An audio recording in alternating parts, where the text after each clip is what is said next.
Bum bum bum. Mm-hmm.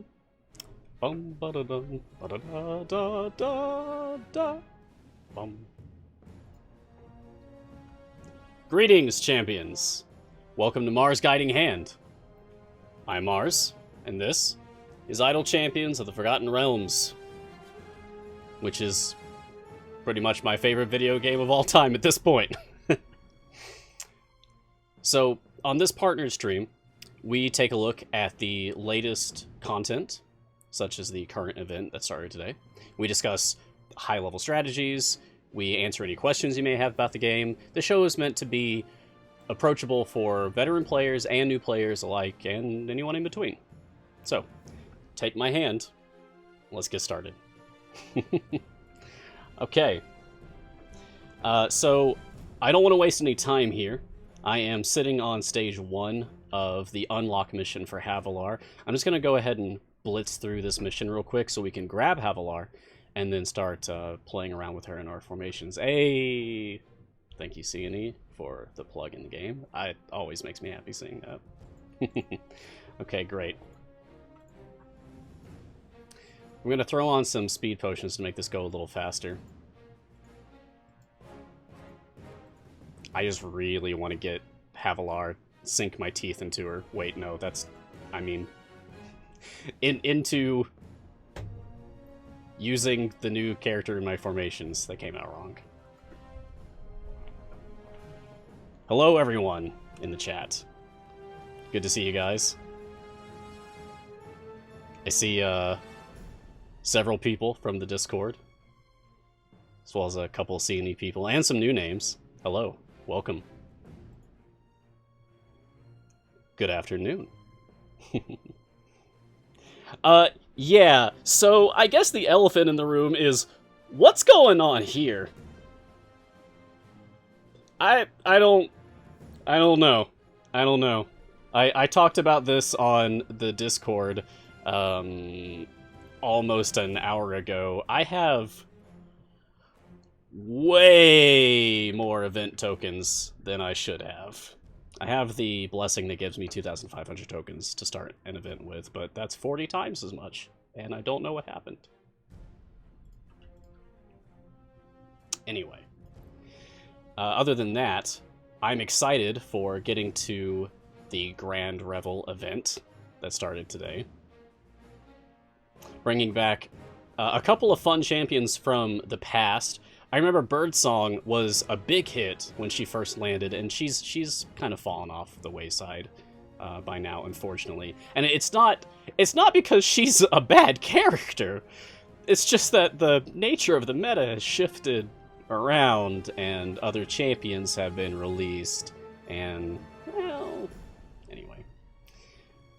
Paulton as well, also extremely good when he came out. I remember people going nuts over Paulton day of release, thinking like, oh my gosh, slot 4, it's never going to be the same. It's an actual support character in slot 4. Yeah.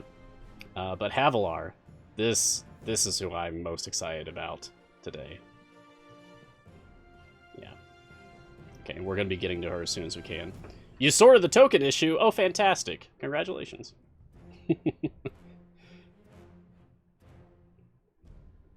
I have no idea what happened in Sorcelled. No idea. All I know is that apparently C&E in the chat just said that they fixed it, so great. Good. I'm glad for that. C&E has, in the past, I've had experiences where the game has, like, eaten some of my tokens, and I just sent in a ticket, and they gave me the tokens that it had taken away from me, so okay, great. So if they took away all of these, then that would be okay too. But please don't. Kiragawa asks, how can you get speed potions? Gold and silver chests. Basically, any chests, really.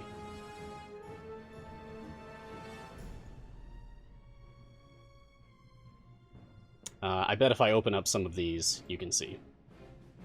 Oh gosh. I forgot. I've only seen this like 2 other times. It's just, it always throws me for a loop.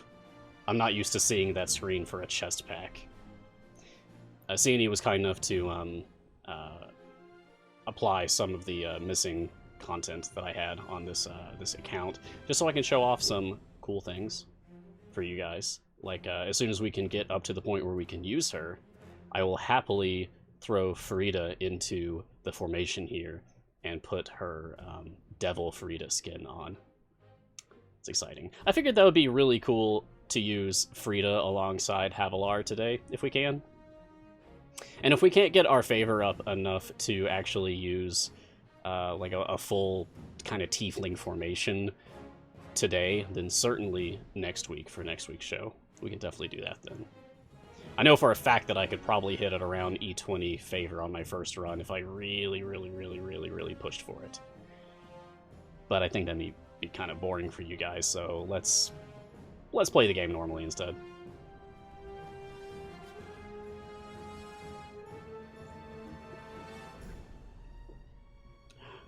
Yes, some of the DLC packs will also just grant you some speed potions. You can also find them in your wild offers from time to time, since those are pretty much random anyway. Let's see, who do we actually want to use here? Let's get Jarlaxle out for more gold find. He will significantly increase my gold find. And since we're using Jarlaxle, I'm going to want to use some other rogues in the party to further boost his gold find. There we go. So now I'm working with a 2,174% gold find despite having 0 favor. Jarlaxle is fantastic. At least for your very first run of something where you have 0 favor, Jarlaxle is an incredible champion to use just for getting your favor up quickly. Don't discount Jarlaxle just because he's a core character. Don't discount any of the characters just because they're your starting champions. Your starting champions can still be extremely good. Brunor, easily my best slot 1 champion. Easily. Celeste, depends on the formation. Depends on the formation.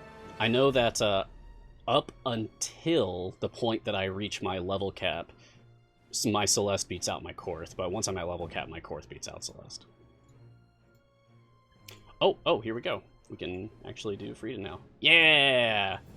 And don't do this. Don't put Frida at the front. I just want her to lead the charge since we're working on unlocking her sister. So that's the really exciting thing for me, is that Frida is my favorite character in this game. Straight up. I want to state that officially. Frida is my favorite character. And I'm really excited that we get Havilar now today. Soon. Soon.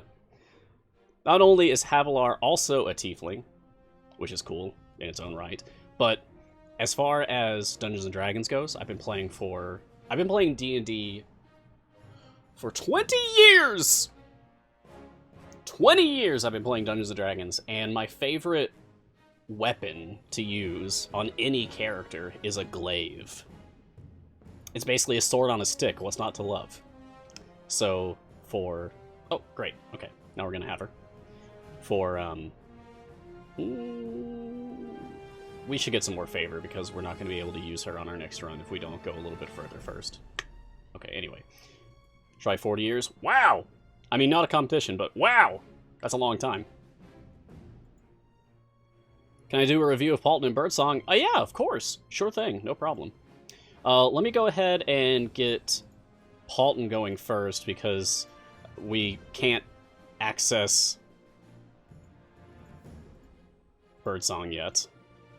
We don't have enough gold to get her yet, but I can take a look at Paulton first. So, Paulton. Human. Bard.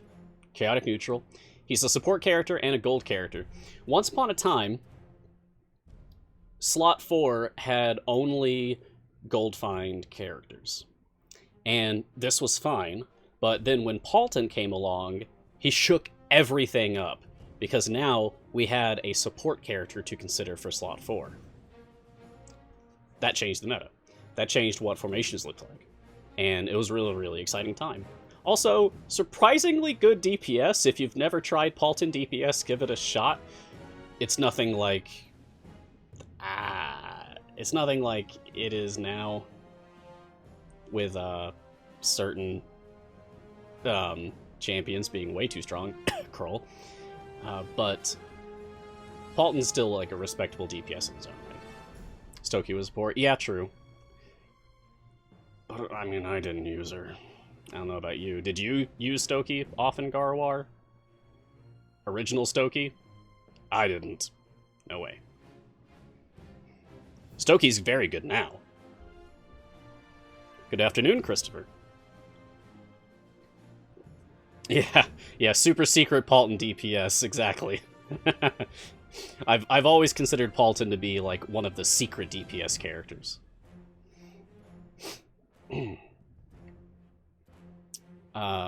Let's see. Paulton's attack is Poison Dart.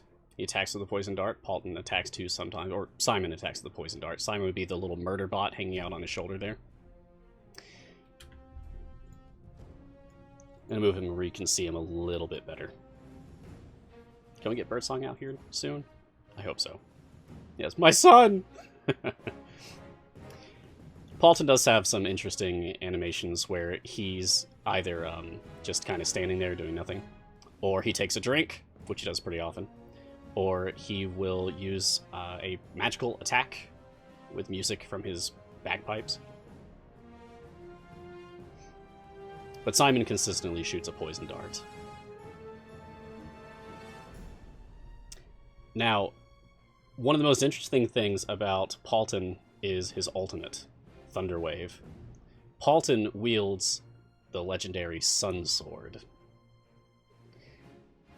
It does damage to every single thing on the screen. It's this wave that spreads across the screen. It's very cool to look at. And it will do increased damage the higher the enemy's enrage multiplier is. Which is like when you're fighting a boss, and it shows that the boss is powering up. There's a bar at the bottom center of the screen that shows the boss powering up. That's the enrage timer. That timer will also appear if there are 100 enemies on the screen. All of the enemies will power up. It's not too terribly difficult to set that up. You just need a really, really beefy tank. Lots of health, lots of shields, and then you can make that happen. I think my Tyrell in bear form can survive a few minutes at 100 enemy stacks with the enrage bar. But once that's powered up enough, then you can fire this off, and I'll just show you what it looks like. Well, you can barely see that at all because of the speed potions that we have on. I'll show you in the next run where it'll be more visible. But it'll do a lot of damage, and it's just a good ultimate. I like it. It's a big magic sword attack. I love magic swords. I think I talked about that on the last episode. As for Paulton's abilities,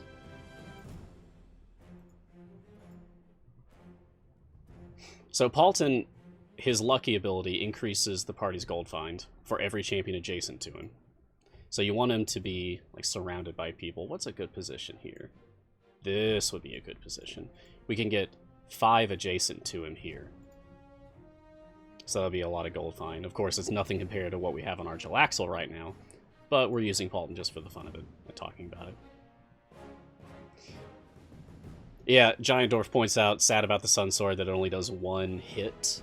It's not a huge multi-hit attack, like, say, Walnut's ultimate or Kroll's ultimate.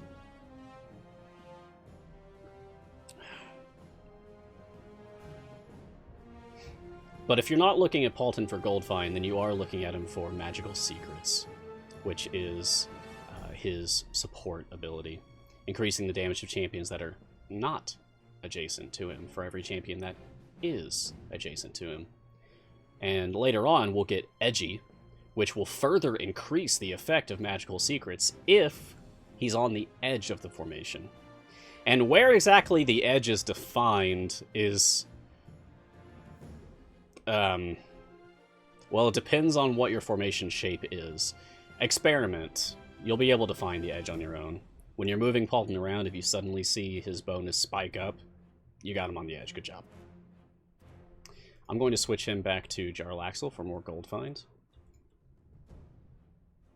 Master of Piracy, Leader of Brigandeth.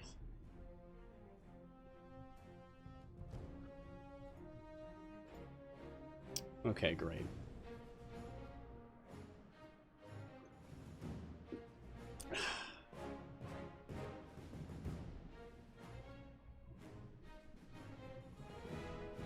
Oh, we finally have Birdsong out in the formation now, so we can talk about her.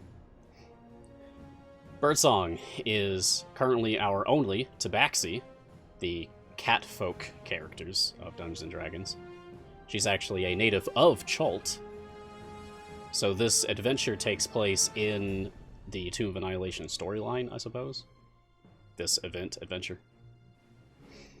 Birdsong is both DPS and support. She swaps with Makos, which is unfortunate for what we want to work with for Havilar. As much as I would want to show off Birdsong today, she swaps with Makos, and I will be using Havilar, so I'm going to want to be using a Tiefling formation with Frida, which means I'm going to want Makos. Anyway, Birdsong is an interesting character because she attacks quickly, and she can support with her bardic abilities anyone within 2 steps from her. She will further support champions based on what alignment you choose for her specialization. You can choose good, you can choose neutral, you can choose evil.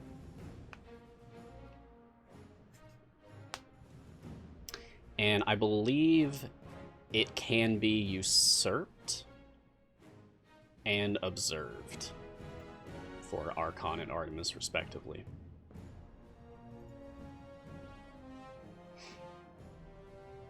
Can we... Okay. Okay, good. Sorry there.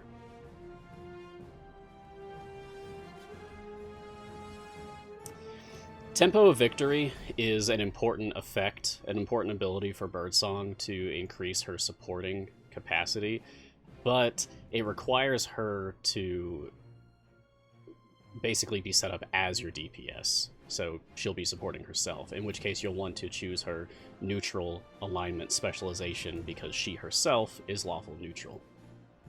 She buffs herself.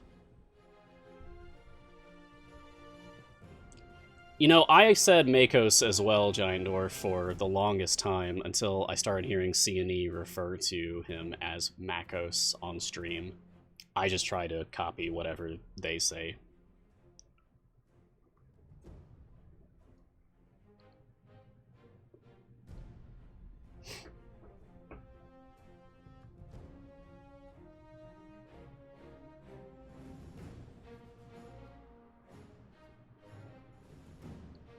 Oh no, Farida, I'm so sorry. Okay, this isn't going so great now. Oh well.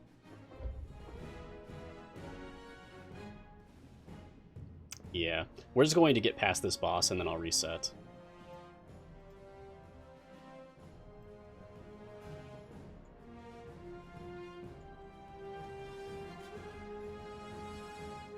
This is Nanny Poo Poo. In my opinion, one of the best NPC characters from the Tomb of Annihilation campaign. I've been running that campaign for a group, and they got to meet Nanny Poo Poo, and a lot of fun happened. Okay, are we excited? I'm very excited. Waited a long time for this. Let's go Havilar. And now we'll be able to see what our adventure variants are for the Year 3 champion. And we'll take a look at those, and then we'll pick one and go for it. So if you guys have well, before I commit to doing one of the variants, I should see what they are, because I might not be able to do them with my low favor. Alright. Odd ones out. Discover the fate of submersions in the jungles of Chult with only half of your companions. Okay. Diamonds are forever. Discover the fate of submersions in the jungles of Chult while invulnerable golems attack. Okay. And nightmare scenario. The same while battling Havilar's worst nightmare. And then, of course, free play. We might just end up doing a free play and then possibly do variant next week. But let's see what we have here. Only every second bench slot can be used. The odd ones are right out. Okay. So that's not ideal.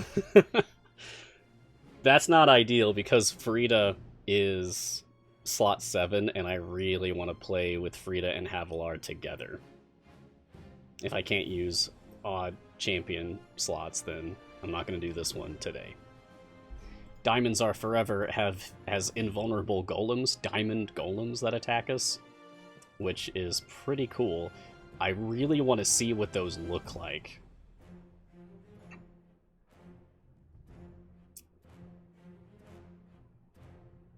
Let's do it. I really want to see what these look like. I bet we can handle it. We'll be fine. And if not, I have way more tokens than I should have. Oh, cool. They look like knights. Nice. Okay.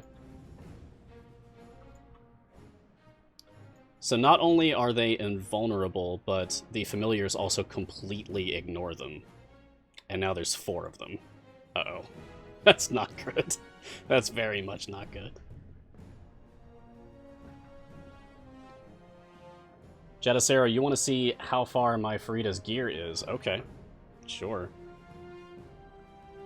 Looks like use for health potions. It does, because we don't have a tank out yet. I'm going to swap some people around to have a tank out. Who do I want? We're going to go with Nayeli, actually. We'll be able to pass this one, and then I'll move Nayeli up front. Ooh, or should I go with Grama? I like Grama.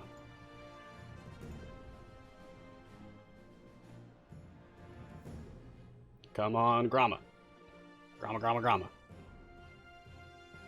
Mistakes were made. Mistakes were made. We don't have a bench 1 tank, it's true, but we do have a bench 1 pseudo tank in Turiel. Yeah, Turiel doesn't himself tank, but he causes anyone targeting him to attack someone else in his column. So he turns multi-tank formations into fewer tank formations. Just don't put him at the front if you only have 1 space in the front, such as in this formation. Oh man, yikes. This is already a bad situation, huh? We're already getting a lot of these diamond golem boys.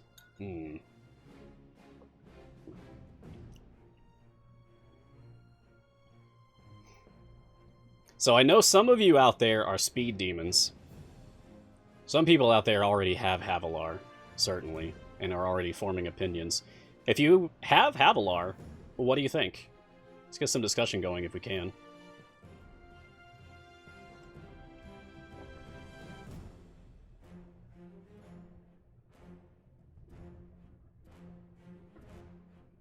It's almost like you're not supposed to do this until it shows as easy. Yeah, I know, Garwar, but you know how it is once we have blessings and champion gear and patron perks and such. I would not recommend doing this for anyone new to the game, or even remotely new to the game. I have very good gear on my champions. Not the best, but certainly not bad.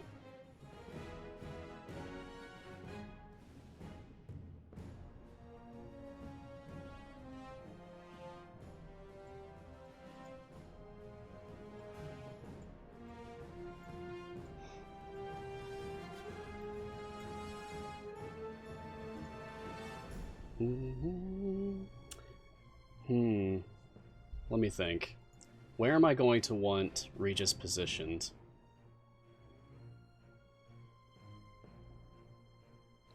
I think I'll end up having Regis positioned behind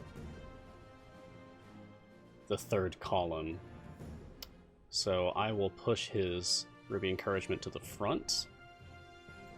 And I'm going to put on another speed potion. Not quite as fast, but a little faster.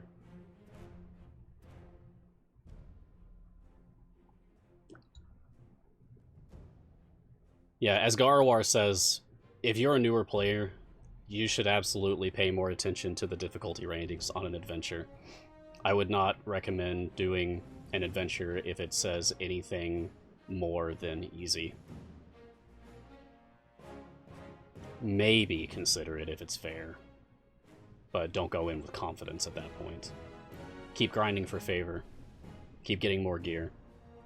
Once it gets to the point that you're making your own decisions without needing to consult the rest of the community, like you're that confident, that's the point when you're probably ready. Like, I'm 3 years into this, so I think I have a pretty good grasp on what I can and cannot handle.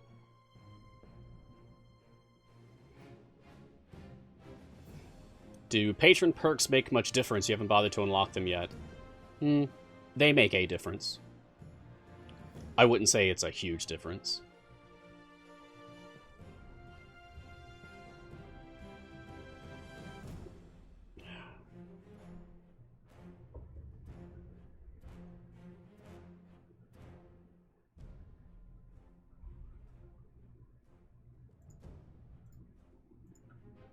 Okay. Now we'll have Xander out. We're going to set up Jarlaxle as our DPS at first. Oh good, and Deacon has his double spawn rate going now, so this will go a little bit faster.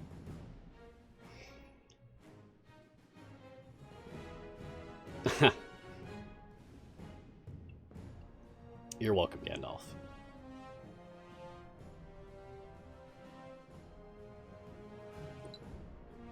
If you get them all, if you get all of patron perks, as Garwar says, it can certainly make a big difference. I don't have them all. Let me show you what I have. I'm about 40% done with patrons. So as you can see, I still have a lot of work to do on my patrons here. I don't have everything. I have enough. How many familiars do I have? I should have all of them, actually. Let me check real quick. Yes. I have them all. These are all the familiars currently available in the game.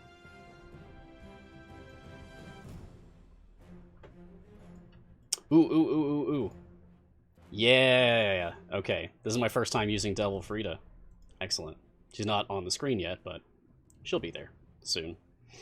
Yeah, I have to say, familiars helps a lot for the purpose of streaming this game so that I can pay more attention to you guys in chat.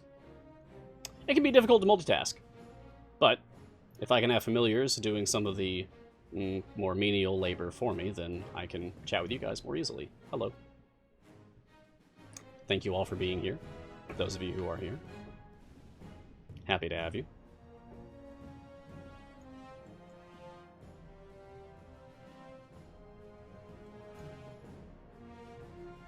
Okay, yeah, we're starting to breeze through this now. Just need to keep Grama alive. Let's see, taking 5 damage. Oh, she's fine. She's fine. It seems like I can click on the diamond golems, yes. Allow me to try that again in the next area where that they appear.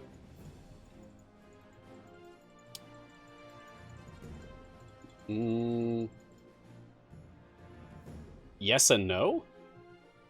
I was clicking on them as they were walking up, but it didn't seem to be doing anything. Once they're at my front line, it seems like I can click on them, but it also seems like it isn't doing anything. I don't see a stagger animation at all, so I'm going to assume that click doesn't work whatsoever on the diamond golems. Does Grom's wall stop them? I don't have her ultimate yet, but as soon as I have it, I will try that. I would assume that it does work. DJ8899 asks, how do I get so many fire mints or event tokens in such a short amount of time? I have no idea. Something messed up? This has never happened before? I don't know why I have so many. I should have 2,500, not almost 100,000. I don't know what happened.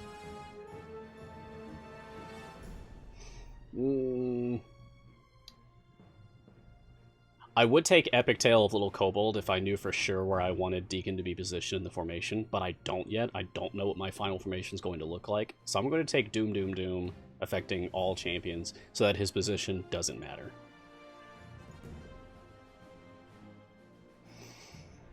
I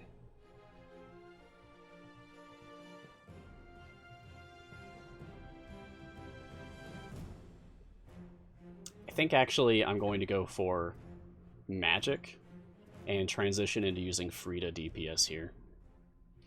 Now for Gromma, eventually I'll have Havilar set up as my tank here. So Gromma will not remain my tank for the rest of this run. So I'm going to take Circle of the Arctic, so that later I can change her positions. I'm planning ahead of time, changing out who my tank's going to be, so I can move Gromma back, put Havilar in. Easy. Now, who do I want for slot 8?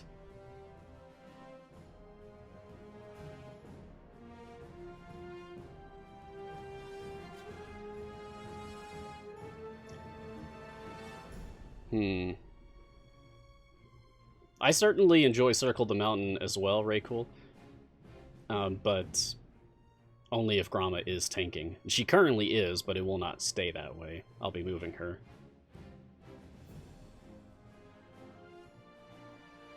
Brette, yeah. I thought it was something closer to, say, Friday. Something sounding kind of like that. But they had Aaron Evans on stream during Frida's release, and she said the character's name aloud multiple times, and she's the author of the character, so that has to be what's correct. I'll take Narak. Sure.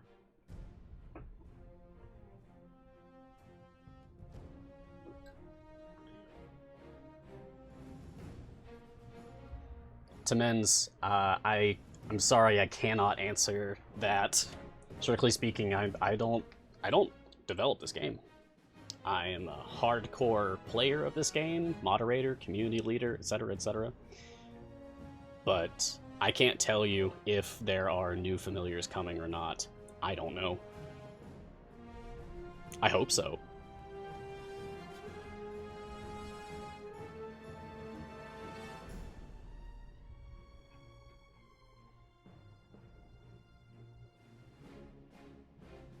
Ooh. Christopher says, like, if they were to DM this event, like it was an adventure, that I'd have to play through multiple event variants to get Havilar, I am totally okay with that. I am completely okay going through multiple event variants, adventures, whatever it takes to unlock a character. I mean, that's how it goes, technically, strictly speaking, for evergreen characters like Juritsta, Nizaka, and Dragonbait. You have to progress through many adventures to get to the point where you can unlock them. So it's the same sort of approach there.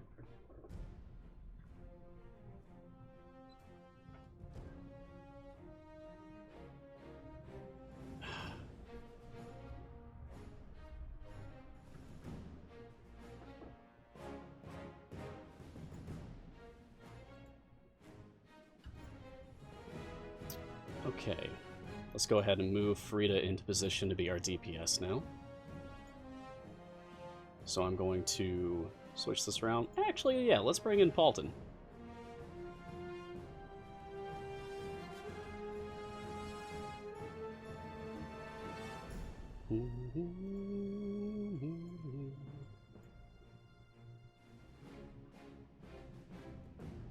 Okay, so we can at least get one other event character from this event.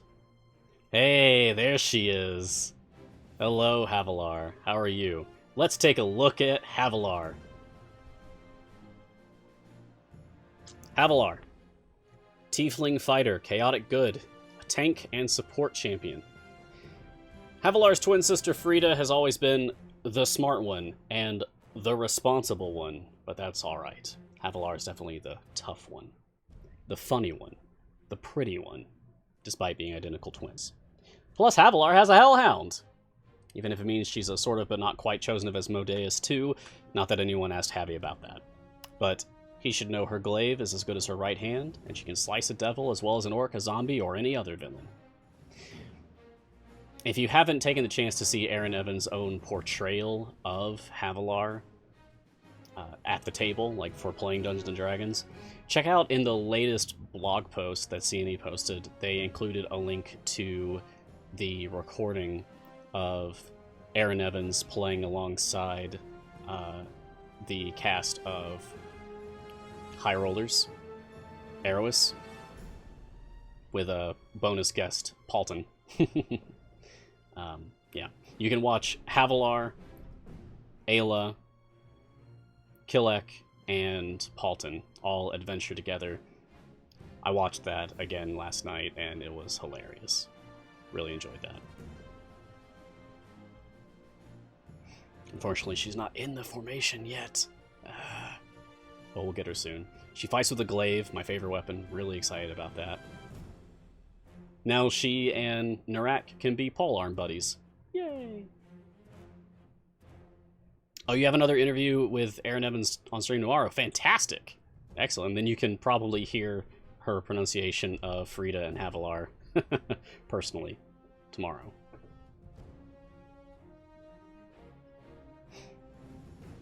It's a bit of a long cooldown on this base attack here, but it is a cleave. Hits everything in the area, which is fantastic. That's like Minsk.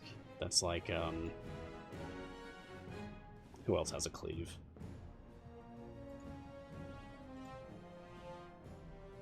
Somebody else has a cleave. I don't remember who right now. I'm interested to see how her mechanics are going to work. I read about her ahead of time on the Spotlight announcement, but it's interesting to see how she's going to actually play now that she's released, now that we actually have her. Nelia has a cleave? Cool. Good.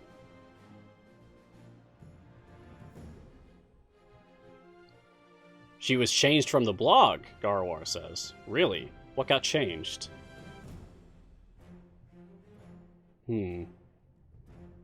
That's not good.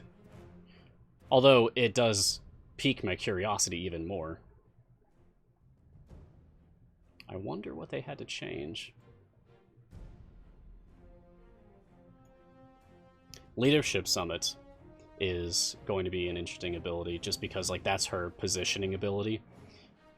But this also means, like, if that's limited to 2 columns, I bet that can be usurped. I bet you can work with Archon DPS with this. And then, of course, Artemis on top of that for his observation. The fact that some of her mechanics change when fiends are present on a stage, that's very interesting.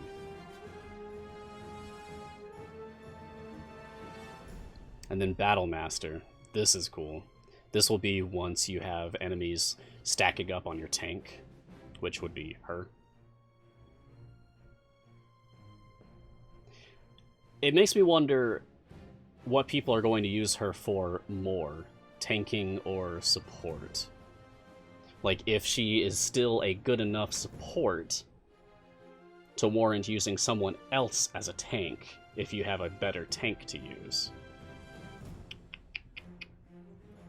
She's got some stiff competition. Tyrell's Moonbeam.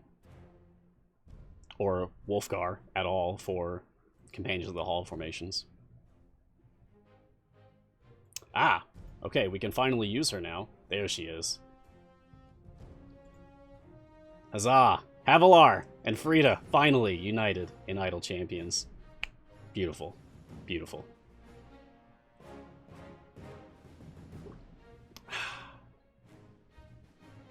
Is there a best of all tank? I think that's going to largely depend on your gear. Also depends on who you ask. Different tanks are better for different things. Different kinds of formations. For example, if you were going to be using Companions of the Hall, which would be typically Dritz DPS, and using Catti as support, or she could be DPS too for that matter. Brunor, support. Regis support, and healing. Wolfgar would probably be your tank in that formation because he's Companion of the Hall. You would want to have the full bonus that you can get for the Companions of the Hall affiliation, so you wouldn't not use Wolfgar. You might as well set him up as tank in that instance. However, for me, typically speaking, Tyrell in bear form, using his wild shape specialization, that is my best tank. For sure. Bar none.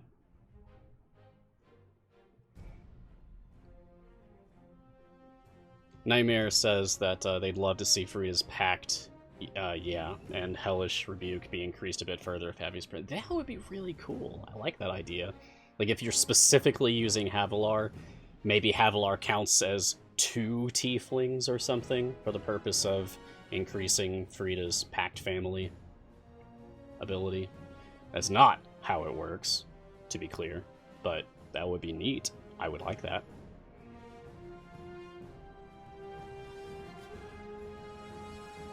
I really want to get some gear on her.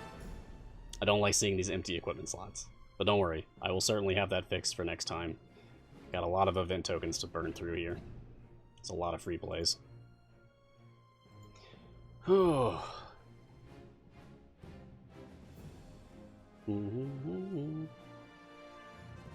Christopher asked me to take the Tieflings out of the formation and put them back in to show the impact that it has. Yes, of course, I'd be happy to do that. Alright, check this out. First, I'll start with Makos. So that was an E4 difference, just for moving Makos out. And for Havilar, okay, not much. Oh no!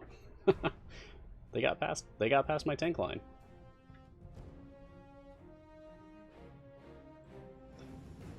To be fair, we're also very, very low level right now. Do we even have Pack Family yet? Okay, we do. Yeah, it's just a 100% increase for every Tiefling in the formation. But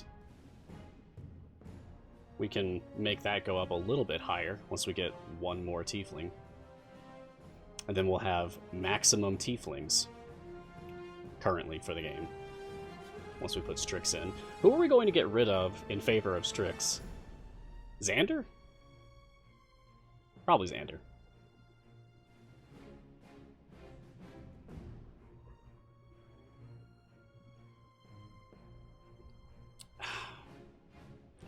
Why is Narak in the formation anyway? Because I just like him. We can move him out for someone else. Let's get Hitch. It's not like we need the extra damage right now.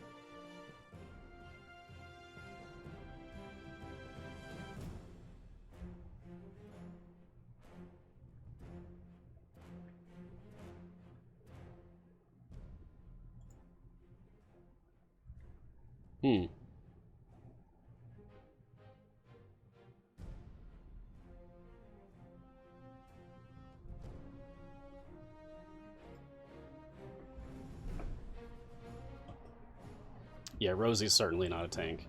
Neither is Barrowan. That's a common misconception. I see a lot of people, when Barrowan gets brought up, assume that Barrowan is a tank. They talk about her as if she's a tank, but she's not. I promise. She's healing and support, not a tank.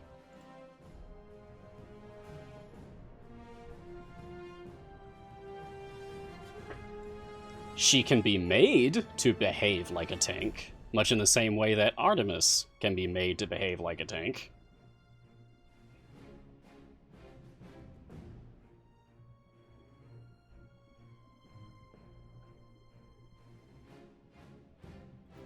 You got this, Havi. Oh no. She's starting to take a lot of damage there. Yikes. We still don't have Gromma's ultimate yet to check how it interacts with the diamond golems. But I assume that they're just like anyone else, that they can be blocked behind it. Oh, but we can use Havilar's ultimate. Let's go ahead and get that going. Yeah! Imp time! Lots of imps. I suppose she's going to constantly switch between her 2 ultimates if I keep a familiar there, but that's fine. Also seems appropriate to have an Abyssal Chicken on that Wait, we should be using the Imp. Okay. Imp familiar for spamming Imp ultimate. Havilar's ultimate is certainly unique.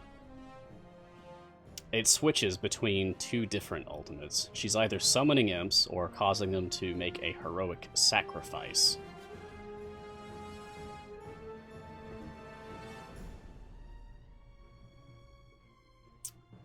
Okay. Now that we have Dark One's luck, my Frida's Hellish Rebuke is going to activate despite her being 2 spaces away from Havilar.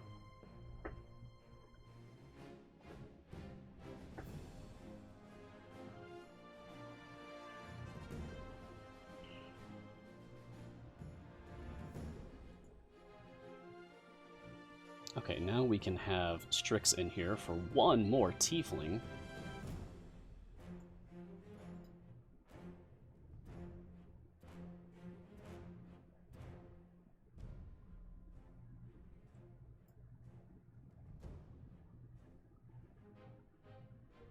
Okay, that's fine.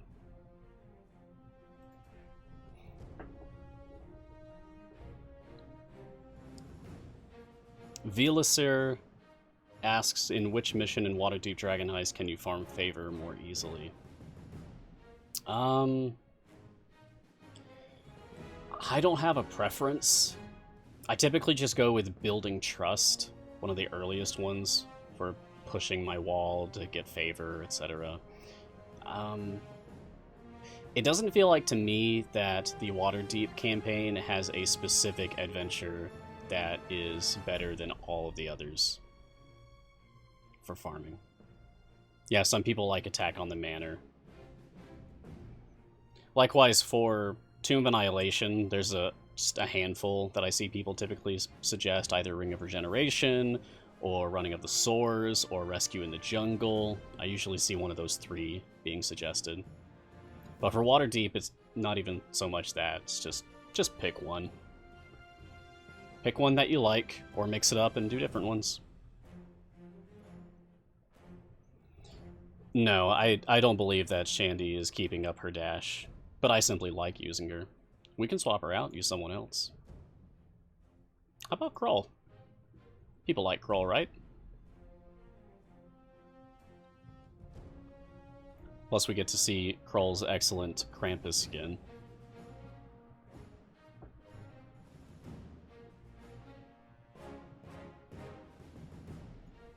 Since we're almost to the end here, let's take the familiars off, so that these enemies have a fighting chance at least. If they can even make it to our formation. I doubt that they will.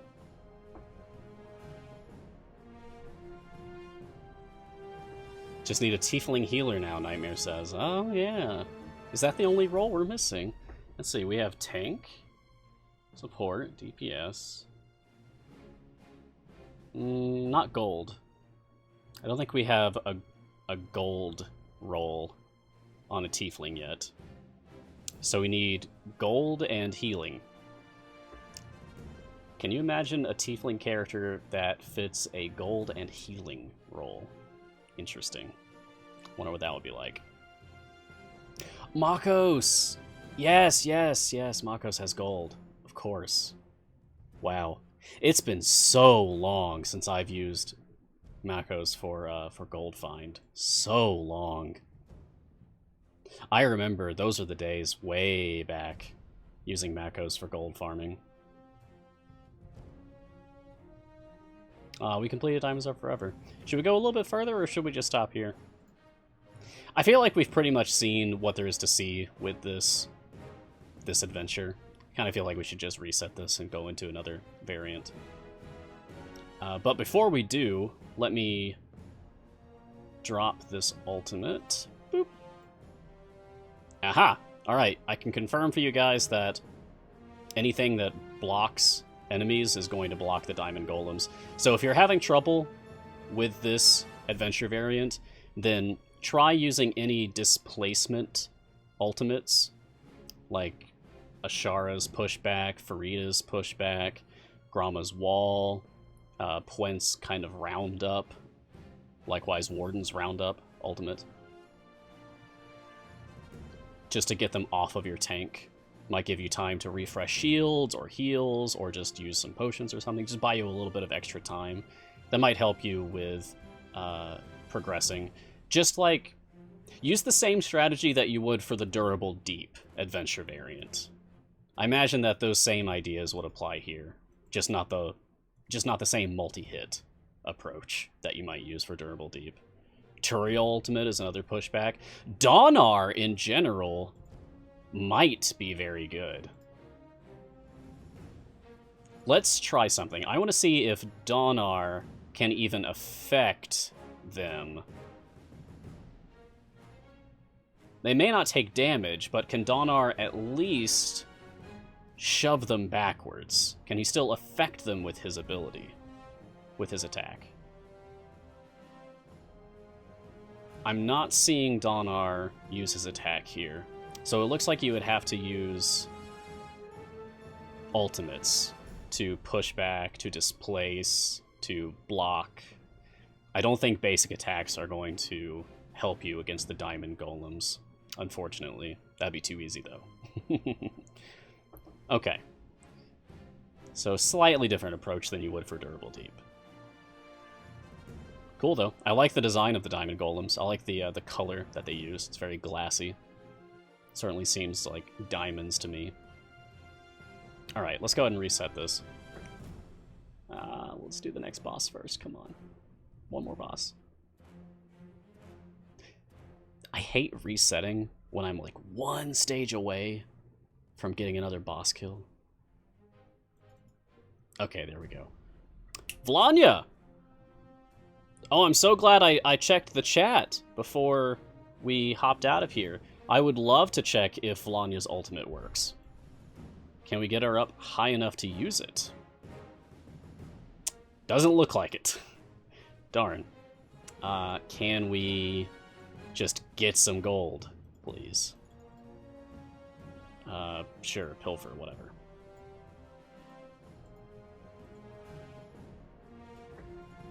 When is she going to get her ultimate?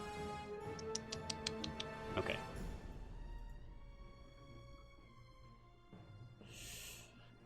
Ugh, not for a while. I don't think we'll be able to check if Vlanya's ultimate works here.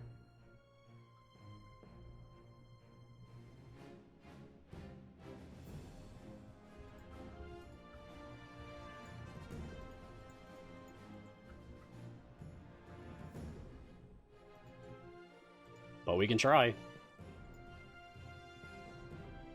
Okay, give me Spy Network. There's nowhere in this formation except at the very front where Vlanya would be solo, so breaking out solo would just be a bad spec choice to use for her here. You should just go ahead and do Spy Network if you're going to use Vlanya at all. Now, if Vlanya really can zap them away with her Plane Shift ultimate, then she might be really good for some people to use for this variant. As we've seen, they can be targeted by ultimates. Like there's Frida's, which also just looks extremely cool. Look at that. I love that. Love the look of that. Great model. Can I try Ashara and Puent ults? Yeah, sure, while I'm still waiting for Vlanya anyway. I'd be happy to do that. This is exactly the sort of thing that I want to do on this stream. Answer questions, test things for you guys, since I'm in a position to do stuff like this. Okay, Ashara's ultimate does push them back. I'm going to switch that back to Krull now, because Krull's very useful. And what was the other one? Puent. People wanted to see if Puent's ultimate would work. Do we have his ultimate? Not yet. Okay, so we might not be able to check Puent's.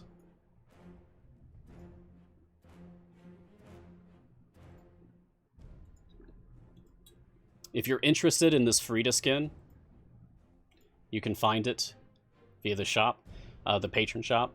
If you go to Mert, you can see that Mert has a Steampunk Zorbu skin for sale, and Vajra has a Devil Frida skin for sale. These cost actual money, so be aware of that. But it comes with other things too. Do Azaka's tigers cause the diamond golems to drop gold? Oh, we're definitely not going to be able to show off Azaka's ultimate, I would imagine. Well, we could if we just spent a lot of time here. If we just kept pushing this. I don't want to stay in this adventure very long. At the top of the hour, I will vamoose from this particular variant and kick off into something else. Do you guys want to see another variant or just a free play? So we don't have to worry about anything extra. We can just play around with the formation abilities of Havilar.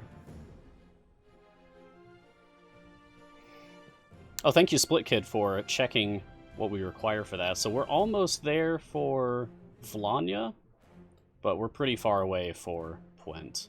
I don't really care which specialization to take for Puent. We're only going to be showing off Puent's ultimate, if we can even get him up that high. So maybe one more, maybe a few more.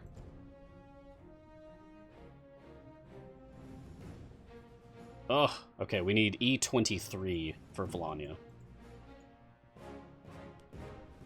Go on. Looks like my formation just got stuck there on the boss. That happens sometimes, rarely. It happens on certain adventures more often than others. I think there's a particular boss in Tomb of Annihilation, the Yellow Musk Creeper boss. I forget what adventure that's in, but it's pretty common to get stuck on there. I think they fixed that, but I'm not sure. I need to check that again.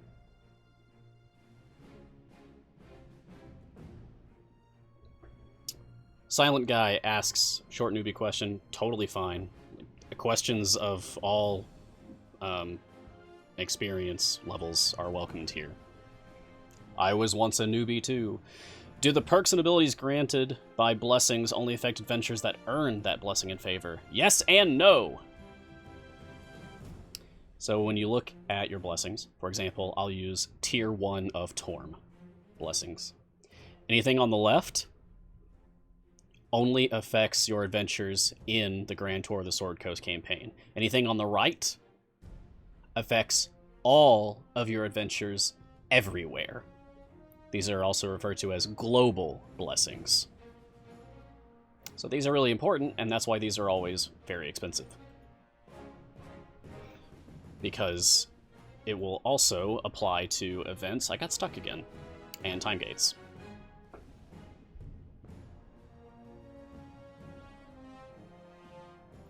We're so close to being able to test Vlania's ultimate.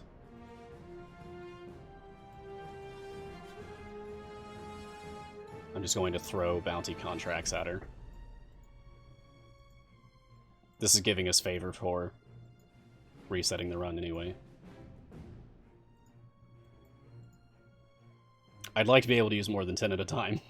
That would be nice. Okay, we're about halfway there. Come on.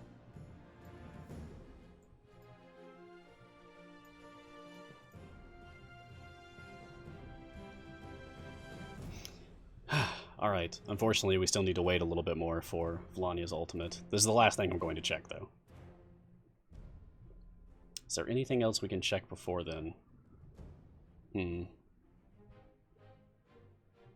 I'll see if Kroll's ghouls stop. Well, they went right past the golems.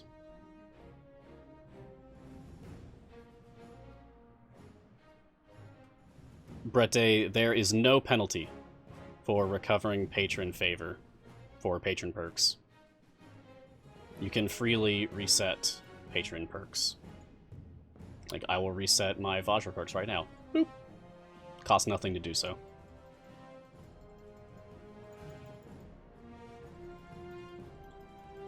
I like to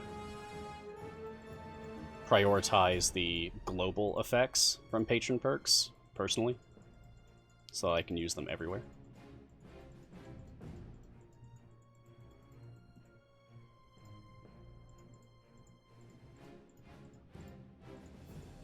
Okay.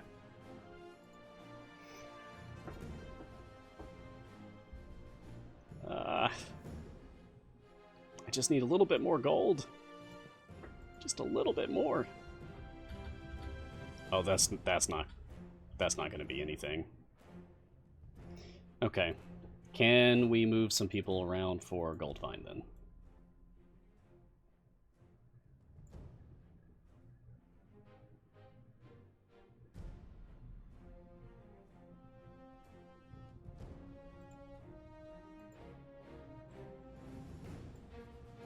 And give me Cathris. And let me move Cathris over. I'll put Donar here. I don't even need Donar in here anymore. What's he doing here? Get out of here. He's not doing anyone any favors in that position. You want people behind Donar, not in front. I'll just take Velvet Touch so that his positioning doesn't matter.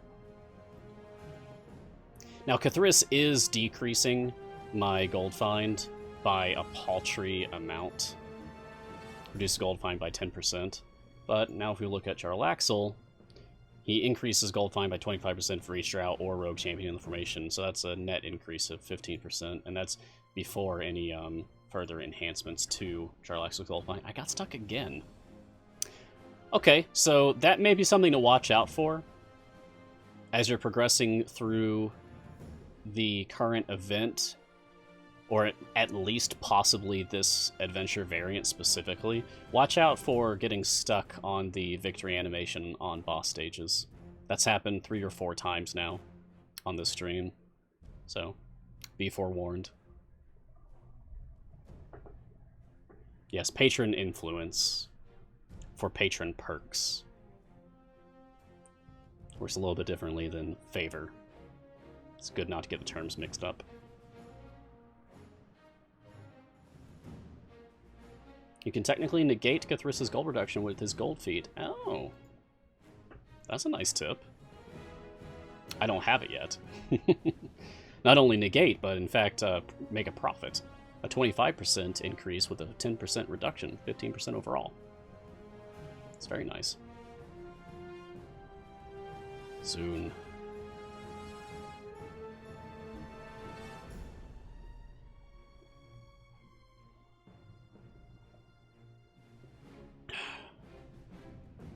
While we're waiting, offline progress. Okay, we got stuck another time. Darn. So offline progress, I was in the privileged position of being able to test this feature for a while. And it had its ups and downs, it had its bumps along the way, but as it was being developed, it got really good. It's really good. I think offline progress is working out pretty fantastic right now.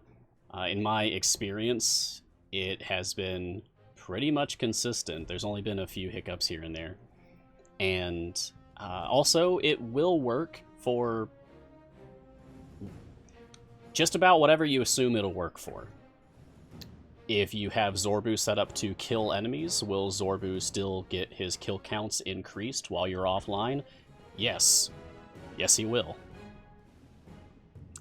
If you are progressing, you're not at your wall yet, and you put familiars on your champion's level up UI element, if you put familiars on champions to level them up, will they continue leveling up the champions while you're offline? Yes, they will. And then that new data affecting your DPS, etc., will actually matter for judging how far you progress. In my experience, where I am walling with offline progress, like where I will stop progressing, is roughly where I would actually stop progressing if I was actively playing. And it's 1 minute for one area, which feels very nice. It's a nice, even estimate to make. If you're judging, like, how long am I going to be away? How many stages can I expect to be advancing? Like, when should I come back to more optimally reset and do another thing? Pretty easy to remember 1 minute to one area.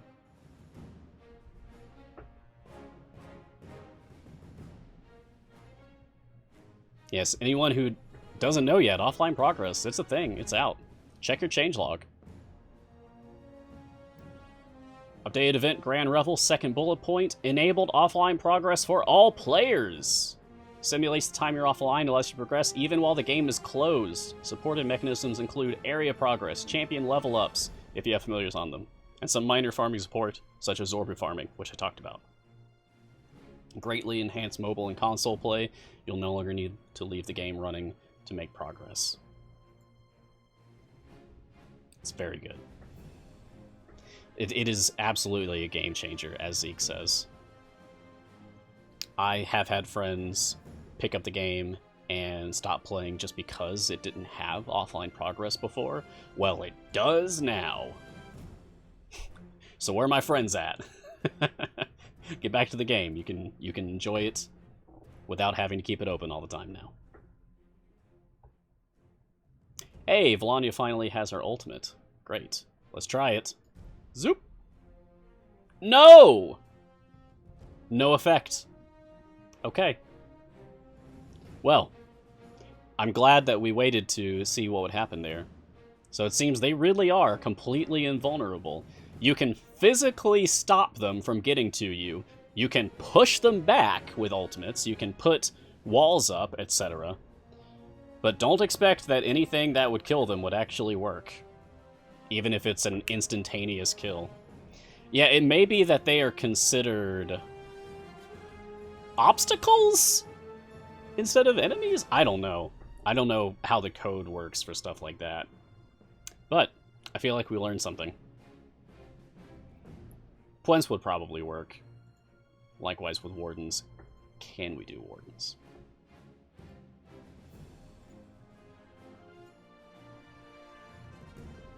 No. Okay. We're leaving. We're leaving. Goodbye. Do you guys want to see a variant, or do you guys want to see a free play? I will do either.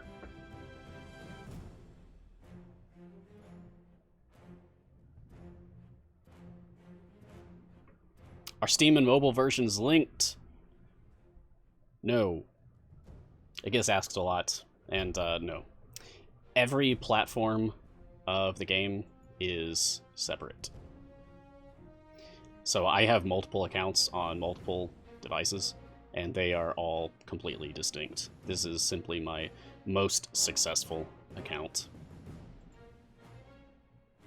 Okay, we can do odd ones out, but no. No, because then I can't use Frida. We can do Nightmare Scenario, which would then let us also see how Havilar's mechanics work when fiends are present on the field. And I know I could beat this.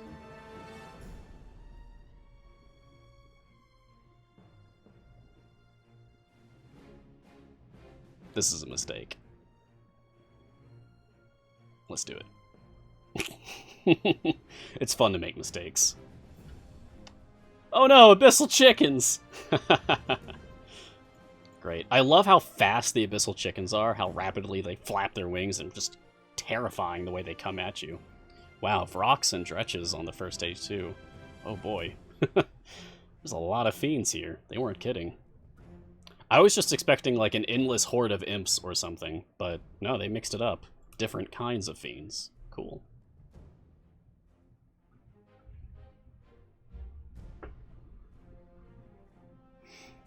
Nightmare asks, how's the Gearless account?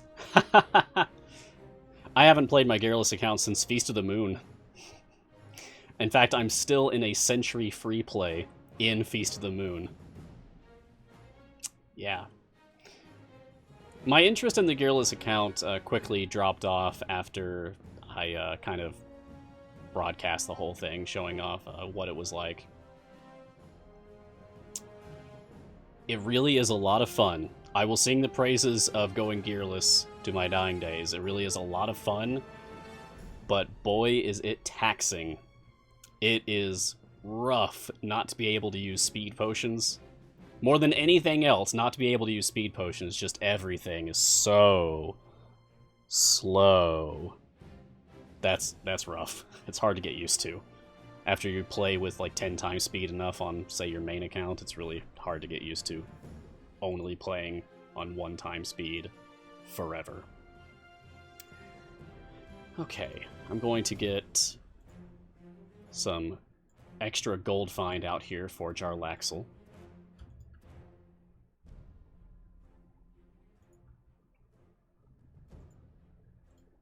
Oh, earlier someone asked if I had...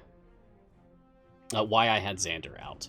That was just because before I'd switched to a Frida formation in the last run, I was using a Jarlaxle gold find formation, so I just want as many rogues and Drow on the field as I can get for that.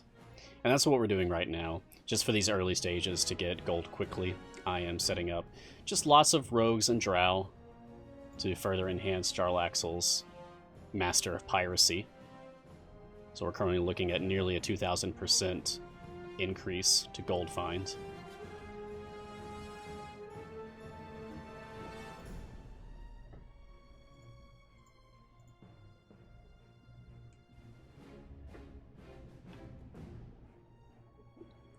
Silver Griffin asks, as far as offline progress goes, can you stop it from trying to get new levels, say if you're at your wall? Yeah, what Garwar says, it just automatically stops at what it believes to be your wall. Which is pretty much accurate. And yes, you can tell it not to progress by simply turning off auto progress before you close the game.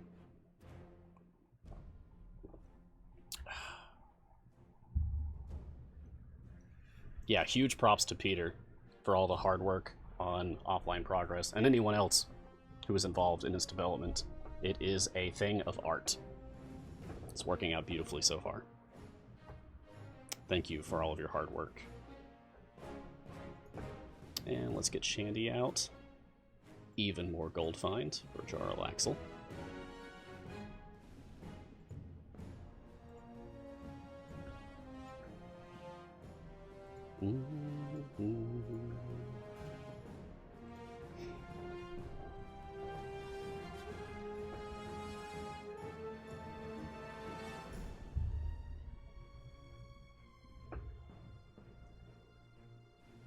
I love the way she looks. I love that that Havilar is smiling, like she's happy to be doing this. By comparison, Frida almost looks like she's kind of scowling. Yeah, Frida does not look happy to be doing what she's doing. But her sister Havilar, she seems thrilled just to be here fighting monsters. Yeah. Havi likes fighting. And that's the kind of attitude that I want to see in all the champions, really.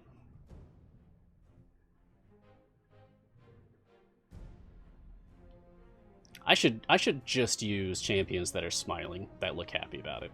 I've got a few out here that are smiling, like Jarlaxle, he's smiling. And Cathris, he's smiling.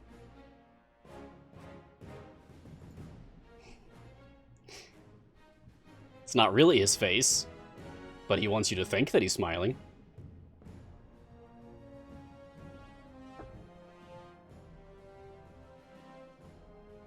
Nightmare, yes, I believe that's how it works, that you can just set up Zorbu to farm somewhere and it really will count all those kills. Which is great news for me. Sometimes I go on trips, and now I can just, before I go on a trip, I can just set up Zorbu farm on a stage, and then close the game, and then come back however so much later and have a ton of kills for Zorbu. Fantastic. Very exciting.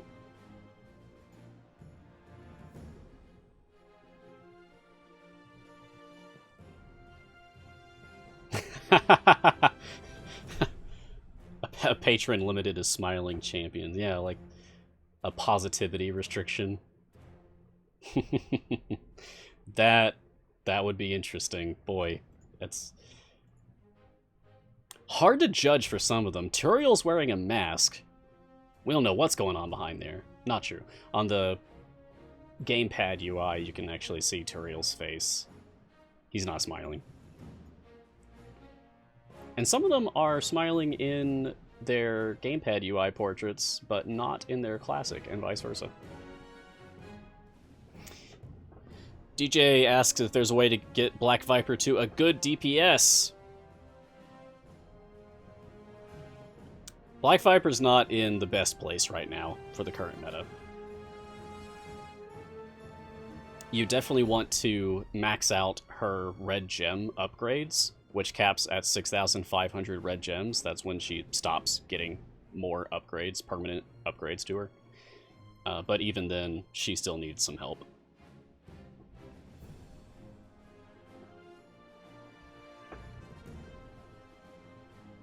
Dragon, you make a good point. Jarlaxle does complain a lot. I like that the way he's portrayed in Idle Champions. It's always very funny, in that they use him as the complainer, the guy in the party who's always complaining, but he still gets the job done. He still tags along and does what needs to be done. He just reserves the right to whine about it, and I respect that. I can be much the same way sometimes. Hey, we should open our gold Havilar chest that we just got. Ah, okay. No first chest epics. That's okay. Oh, excellent. We already picked up a rare for her Battlemaster ability, though. That is a nice color on that ribbon. Nice. She'll chop your hands off. Good stuff. Yeah, pretty good start. Already have a slot 5 rare. That's pretty good for a very first chest for Havilar. I look forward to more.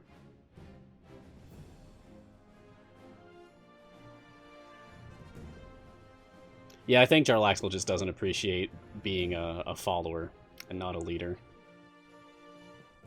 Being the leader of the Brigandarth and all.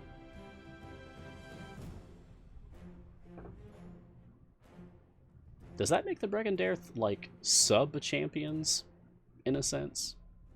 If Jarlaxle is a champion?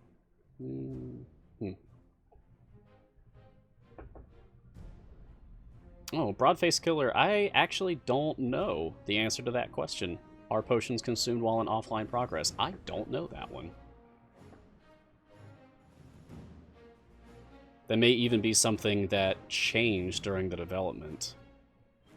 So if any of my other offline progress peeps in the chat here can confirm that or not.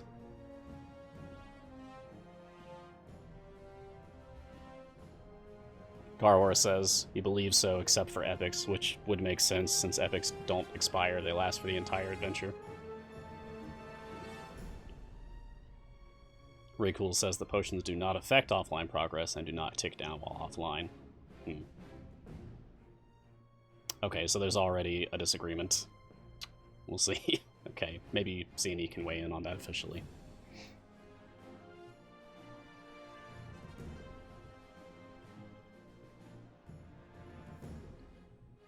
Ah, excellent. Thank you, C&E. C&E says that tomorrow on the stream, for the second half of the stream, we'll have Peter joining to discuss offline progress and answer any questions.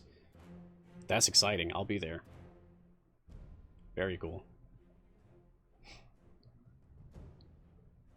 I'd love to be able to thank Peter on stream.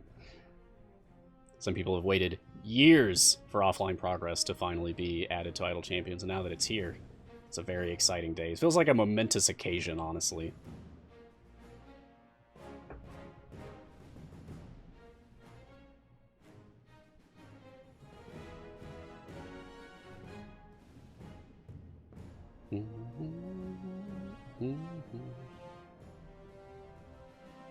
We're kind of going to be waiting a while to push up through this nightmare scenario.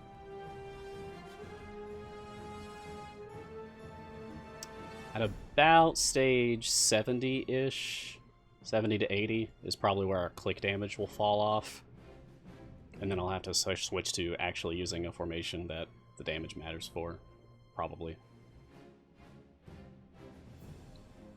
So while we're waiting, sure, we'll go with Charismatic. Sorry, Nanny Poo Poo. Your golems don't stand a chance. Those aren't diamond golems.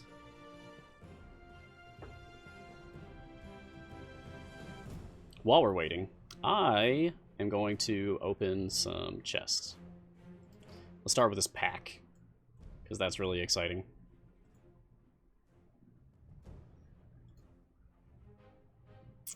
Okay. Whew. That is a lot of shinies. I feel like that's the most shinies I've had in a single day. Good gosh. I know it's from a pack, so it's not quite the same, but oh my god, look at all that loot. Not quite the same as farming for it myself. You know, by the sweat of my brow and all that stuff. But it is certainly nice. Thank you, C&E, for hooking me up with the stuff. That's why you also see that I have the Founders Pack Gen buff on, because previously, and I can't actually do this right now, I can't give Tyrell his champion skin. I didn't have Founders Pack 2 until today.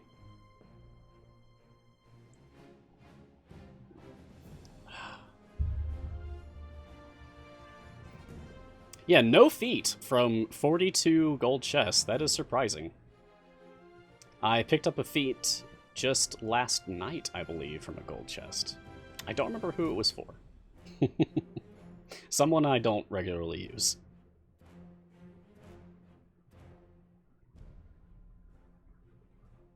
I do like that idea that I see in there. Have Nanny Poo Poo summon diamond golems for that variant.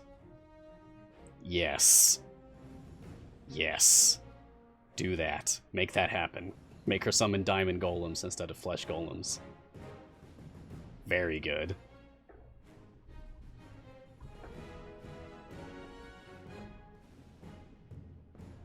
Well, except there's a problem. The flesh golem has to die even if Nanny Poo Poo dies, in order for the boss stage to count as being cleared. And you cannot kill diamond golems. So I suppose they would have to change the mechanics of that boss fight to only care about whether Nanny Poo Poo is killed or not. Which, honestly, would make the fight easier, because then you could just blast her with multi-hit ultimates as soon as the stage loads. So that's not actually quite as exciting as I originally thought it would be. Oh well. Maybe if they changed her to armored hit points instead of just segmented.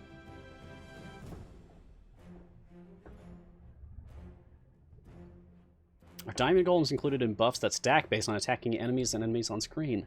That's a great question, Zeke, and because we already cleared that variant, I can't test that. Ah, Zeke. I should have been asking me these questions earlier when we were doing that variant. Darn, someone else will have to test that. Maybe you. You can find out for us.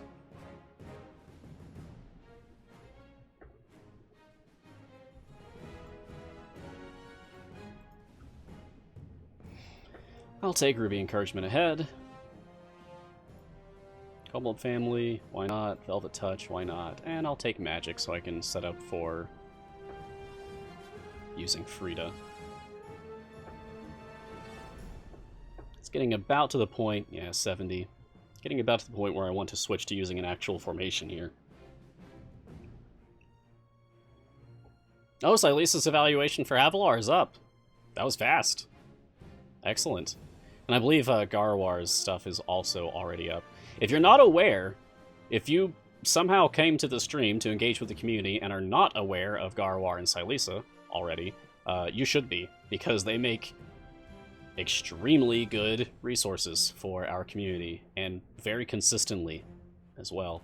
You can find event guides from Garwar and champion evaluations, like how to work with certain champions, by Silesa. They are always quality, always very popularly used in our community. I will need to update my champion visual aid for Avalar, now that we have her. I think that means I need to add another row now. Okay, well, worth it. Oh, we have a command in the chat for my champion's visual aid. If you type !CVA, it will bring up a link to the album on Imgur where I throw all of my champion visual aids. Scroll down to the very, very, very bottom in order to see the latest version. The latest version always goes at the bottom. The latest version is still from the previous event, so it does not yet have Havilar. I will be adding her soon-ish. Sometimes I wait for a couple champion releases before I update that, because it's a lot of work, honestly.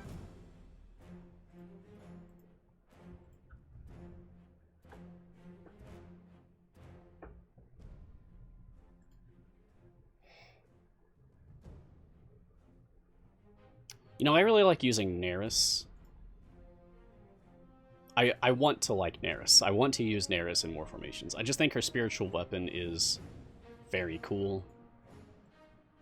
And I love the way it looks when I'm using a Farida DPS formation and she's using her ultimate. Because then you've got these big flaming wings and you've got this ghostly spirit sword. It's just so magical and it's so hype. I love it.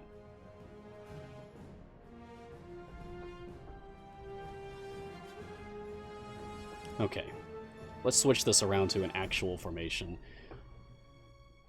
What do I want to work with for a Havilar formation? Well, I want to use Frida. Definitely. Because I want them to be together. Dark One's Luck, so that I can have Frida be 2 steps away from Havilar. That frees me up for some of my positioning choices. And I want Makos then. For Frida. As well as Strix. I'll be tossing out Hitch. Instead of Xander, I'm going to take Kilek.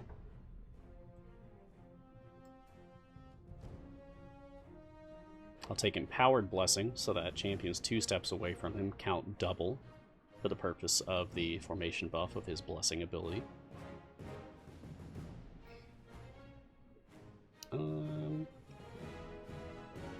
Okay, Shandy, we'll go a little faster. We'll probably swap Shandy out for Kroll later anyway. Instead of Cthulhu, I'm going to take Brunor and put him in column with Frida.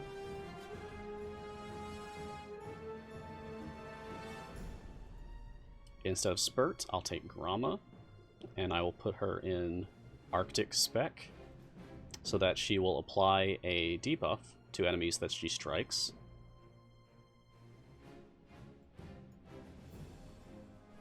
Move Regis here. So that Regis is buffing the column that contains Frida and Strix, technically. I guess we almost have a dual DPS here. Strix and Frida are kind of close in damage right now.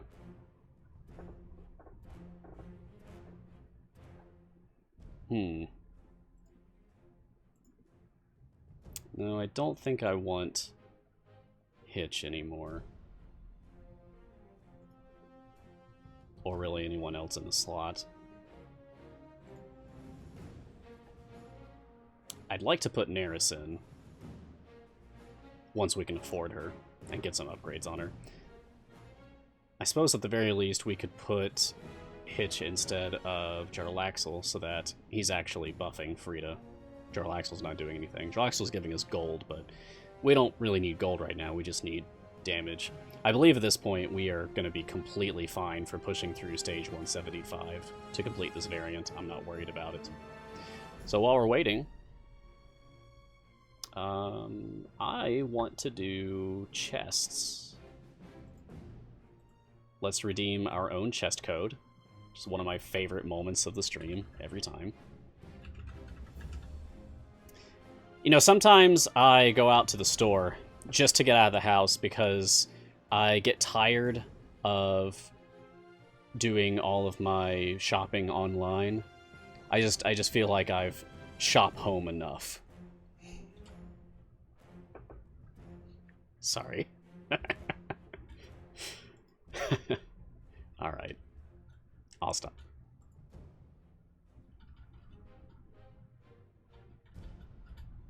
Those are my favorite chest codes. When sometimes we have special phrases for chest codes for very special streams and whatnot. Nice. Love that. Love that. Love that. Excellent. And then other times we have random strings for chest codes, but my favorites are always when the random strings are almost a phrase already. It's RNG. It's just like the rest of this game. It's fun. What should go with our almost 6,000 gems? Silver chest? Gold chest? I don't know. It's a lot of blacksmithing contracts. Who am I going to spend those on? I'll finish off Artemis. And then I think maybe I'll just put all of the rest of them on Havilar. Maybe Havilar will be my next event champion to work on getting to item level 1000. So that she can match with her sister. Item level 1002 on my Frida slot 1. We can't let Havilar fall behind. She's got a lot of catching up to do. She only has one item right now, and it's level 3. There's a little bit of a difference there. Save gems for Cathrissa's Lucky Feet. I'd rather not. I've got nothing against that. I would rather put those gems toward a feat for another champion that I use more often. I have only purchased 2 gem feats so far. I think they're both for Frida.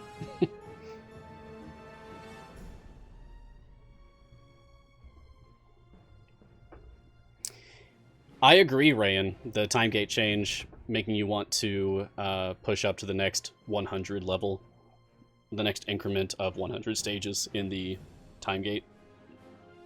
Oh, you mean for this event? Oh, okay. Like it's gotten into your mind. Like, oh, I should push up to the next increment of 100. I suppose that was just a consequence of what the reworked time gates are going to do to our brains now. What do I think of the new time gates? I think they're fantastic. I talked about them on the last stream. I think they're wonderful, the way the new time gates work. I am very excited to sink my... That's patrons. Very excited to sink my teeth into reworked time gates again. I did a few time gates. I think 3 of them. I did 2 of the reworked time gates the day before my episode of Mars Guiding Hand, episode 2. And then I did 1 live for Rosie, of all people, on the episode itself, on the show itself. But I saved the rest of my time gate pieces so that I can use them all on Havilar.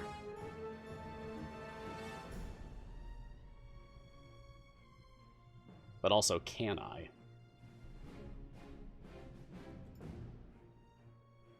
Disabled, disabled. Okay. Well, if I have to wait until the end of this event to use my other 40 time gate pieces, I will. I fully intend on using the rest of these time gate pieces on Havilar. She's a cool tiefling lady with a glaive. That's awesome. Frida's sister? Ah, love it. Yes, you can now choose any champion you want from the time gate, as long as it is an event champion, because that's what time gates are for.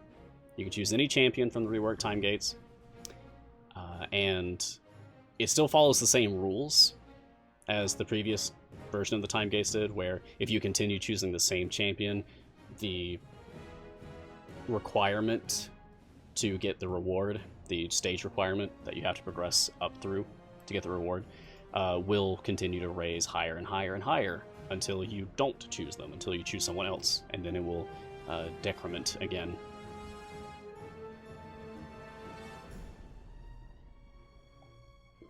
If you have a rotation of like 3 different champions that you care about, then I believe that's like the magic number to always keep the requirement for each of them as low as possible.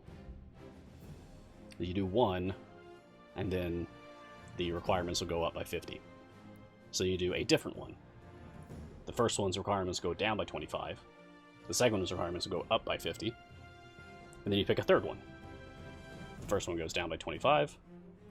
The second one goes down by 25. The third one goes up by 50.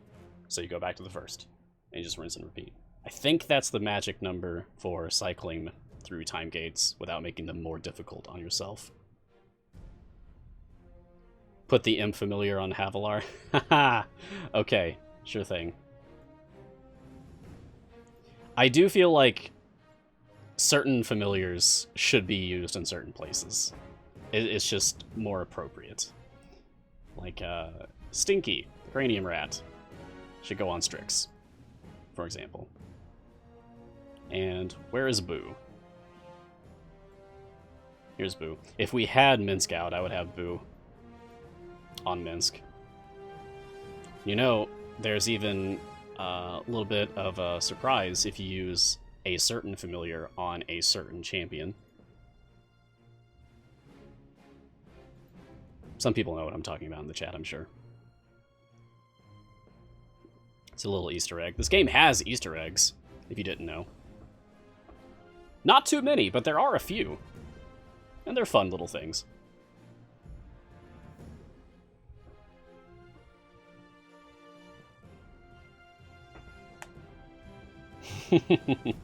Relax, RR. I won't do it. I won't do it.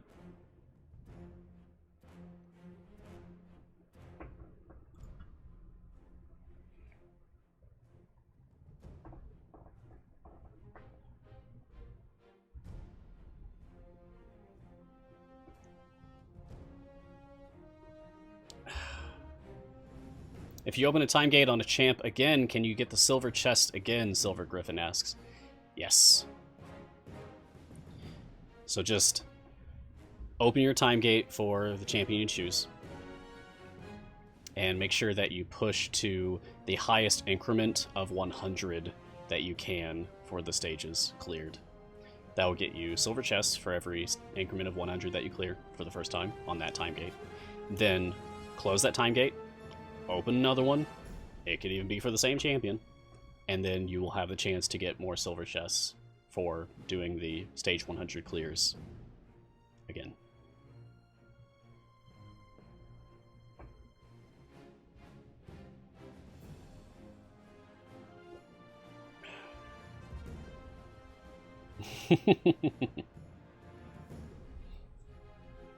I also enjoy using Mitch.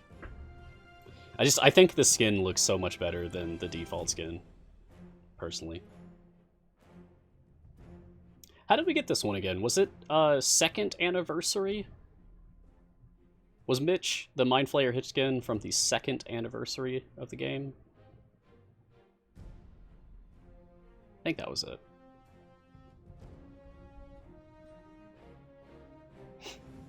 I really enjoy when they do fun skins like that. Like the matching bee stinger costumes for Strix and Rosie. That's cute. It's a nice touch.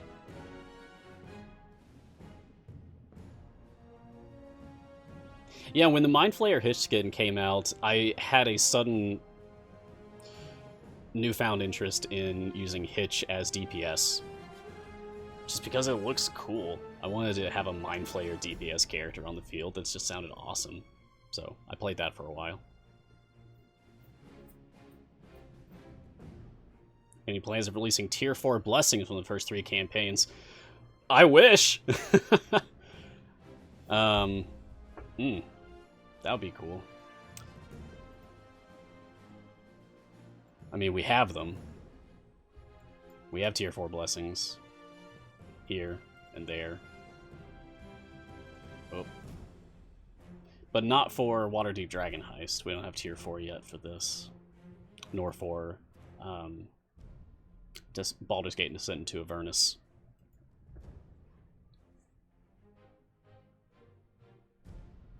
You meant Tier 5. Oh, okay.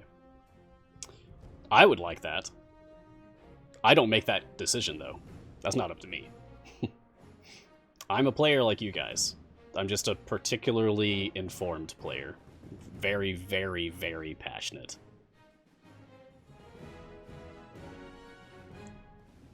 Have a good night, those of you who are heading off to bed.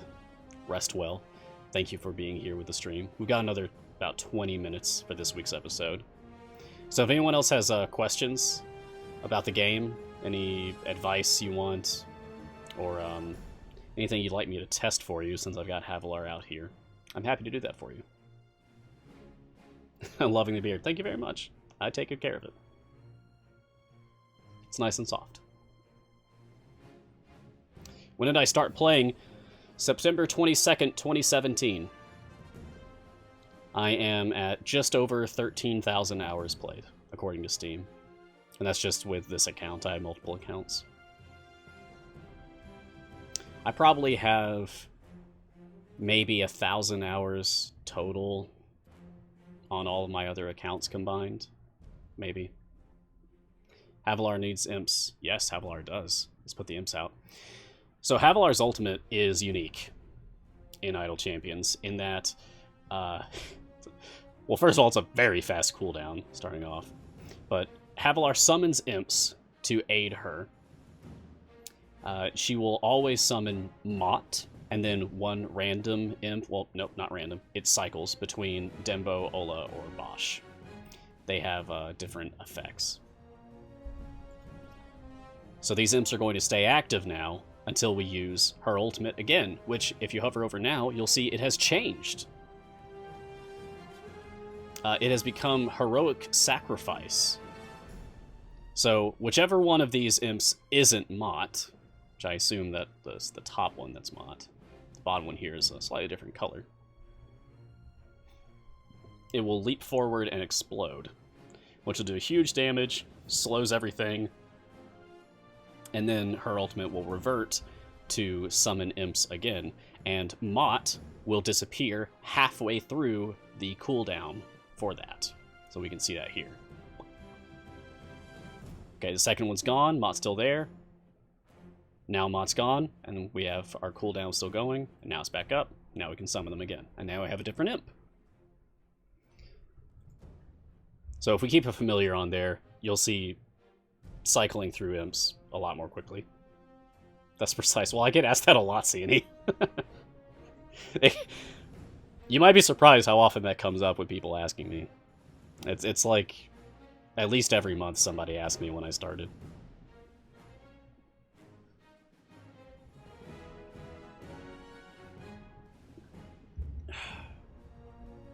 Alright, we're almost to the end here. I'm going to take familiars off so we can kind of coast. More enjoy the fiends that show up on our screen to the end of the ride here. I'm really excited for using Havilar. I'm excited to see what kind of formations are built up around her. I drink tea and I know things. I'm a regular Tyrion Lannister over here. Today's tea was English breakfast tea with French vanilla powdered coffee creamer and a little bit of milk. It made for like this creamy French vanilla English breakfast. It was extremely good. I'm gonna let this go a little bit further.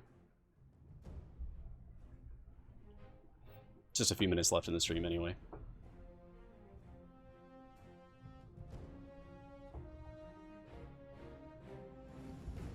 And let's enjoy the background art. I always really enjoy looking at the backdrops for all these adventures. I feel like it too often gets covered up by our UI, so I really enjoy that they added the option to make that go away. That's pressing T on your keyboard using the hotkeys. You can make the top of the UI vanish. It doesn't completely vanish if you have a stack of potions. Then you will occasionally still see your potion icon sticking out from the top of your screen, even when everything is shoved away. Tyrion Lannister. Oh, you're terrible, Garwar. That's great. Puns are appreciated here.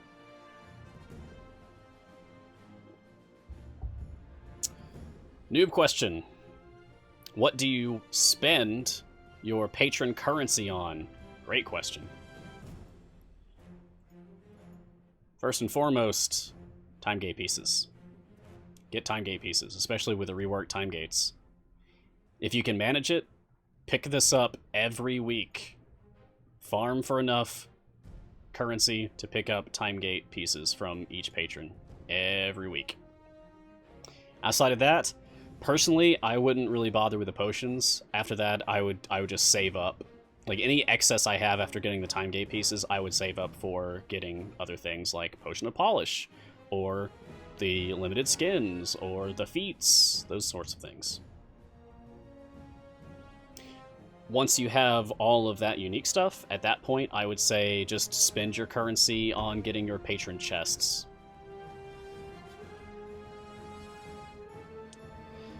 Patron chests aren't quite as incentivized now with the reworked time gates, since you can just easily choose any champion you want to get gear for from the time gates directly.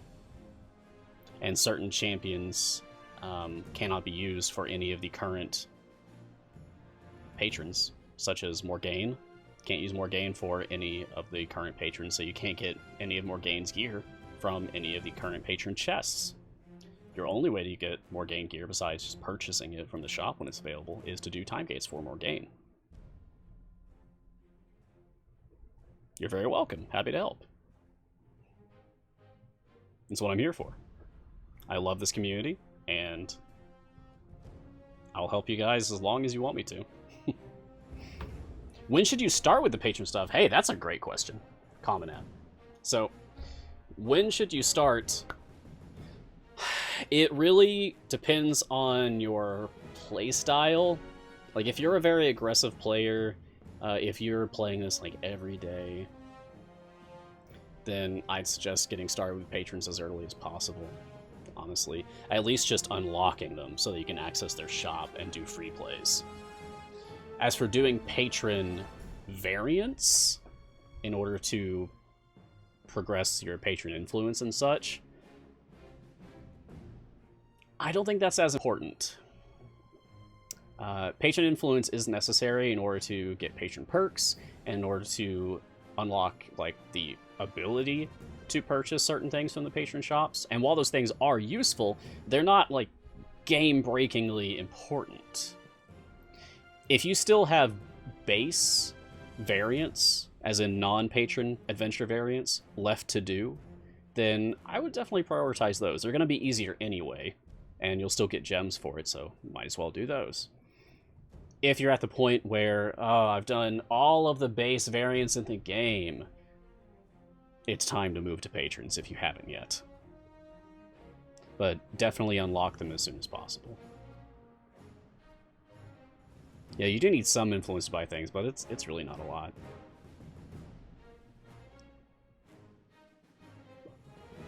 Plus, you get more influence for doing like higher tier variants, the ones that require you to go further.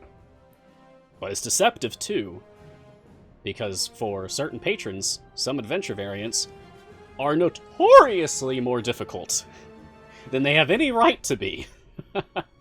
It's like some of the earliest available base adventure variants are so much harder once you mix patrons into things. But that's the fun. That's the challenge. Yeah, Arya Chicken is exactly the kind of thing I'm talking about here. Split the party for Murd. Yeah, there's a lot that are still... There's a lot that are deceptively difficult. I feel like some players who get started with patrons assume that, okay, I'll just start with the earliest ones available because those are the easiest. These give the fewest reward anyway, so clearly it's easier. No. You would be wrong. And you will soon learn. Never assume when it comes to doing patron variants whether one's going to be easy or not. Really think about it. Thankfully, there's no kind of penalty or something. Like, it doesn't cost you anything to do a patron variant, much like it does for an event variant. So it's not like you're going to be punished for failing to complete one. And you'll still get gems from boss drops and possibly even chests and such. There are some very good guides out there for how to deal with specific patron variants. So if you need help with a specific one, then just go ask on the Discord, go check the Reddit. There are guides and resources out there that can help you. I'm only about 40% done with patron variants myself, so I don't have like a fully formed opinion on it. I don't want to rush through patron variants. I waited a long time for the ability to replay adventure variants, and I really don't want to blitz through that as fast as possible. I want to take my sweet time and enjoy it. And I have been. Play the game at your own pace. Yes, thank you, CNE, for linking both the Reddit and the Discord communities for Idle Champions. Those are the official communities. So join us. Talk to us. I am nearly constantly available if you have any questions. And there's many other helpful folks, too.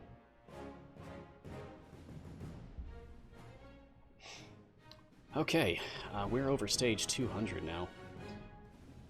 We've only got a few minutes left in the stream here. I'm gonna get some silver chests. Let's see if we can't pull another shiny on stream. Natural shiny. Let's get lots of shinies today. I think we got 5 from the chest pack earlier.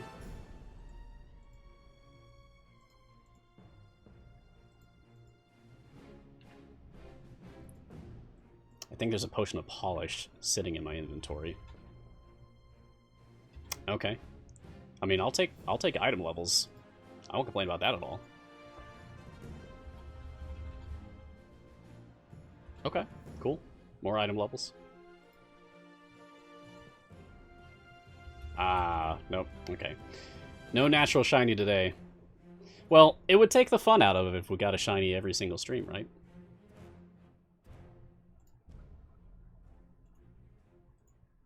But I'll use this one. Aw, there you go, Stokey. Good for you. I'm glad it landed on an event champion. Could have landed on anyone. Some people like to save their potions of polish to wait until they have fully gilded, as in, like, gotten a shiny on all of their evergreen character slots. I'm not going to do that. Nope. It's too tempting to have potions of polish sitting in my inventory, so when the rare chance that I do get one, I just go ahead and use it. After finally unlocking Dragon Bait last weekend and getting it fully equipped in purple, congratulations, I haven't done that yet. Is there a point to keeping some of my remaining gold chests, more than 60, for the next Evergreen Champion, or shall I simply burn through them all? I say use them. I would assume that it would be a long time until our next Evergreen Champion. We waited a long time for Dragon Bait. I expect that we'll be waiting a long time for the next one, too. So I say, use them. Why not? You'll get item levels, you'll get consumables, you'll get feats. I don't hold on to chests. I just use them immediately when I get them, unless I'm specifically stockpiling them to open on stream. It's the only time I save up chests.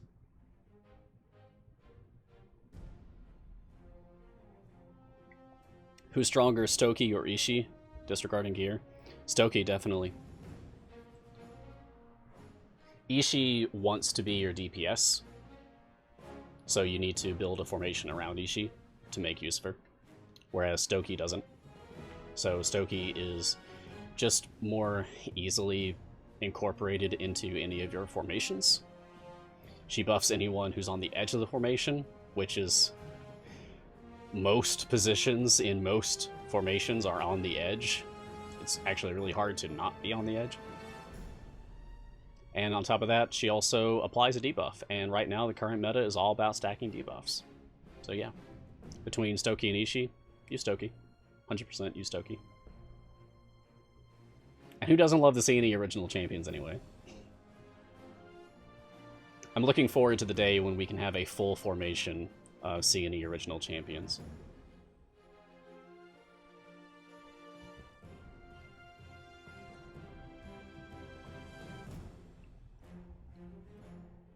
I'm kind of curious, does anyone here have a favorite C&E original?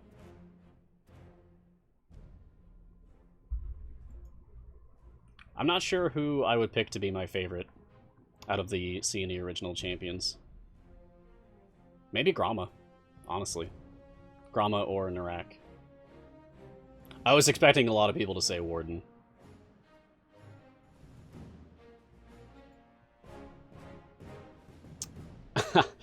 Yeah, I didn't think about that, Zeke.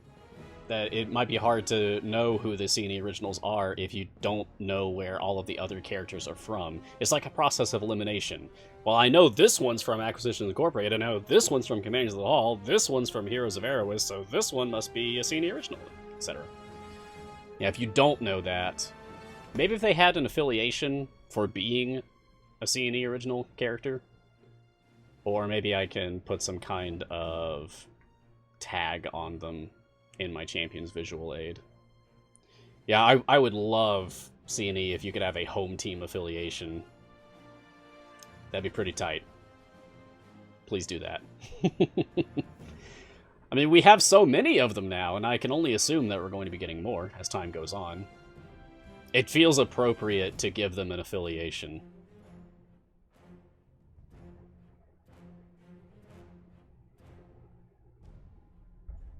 Yeah, merely a humble request.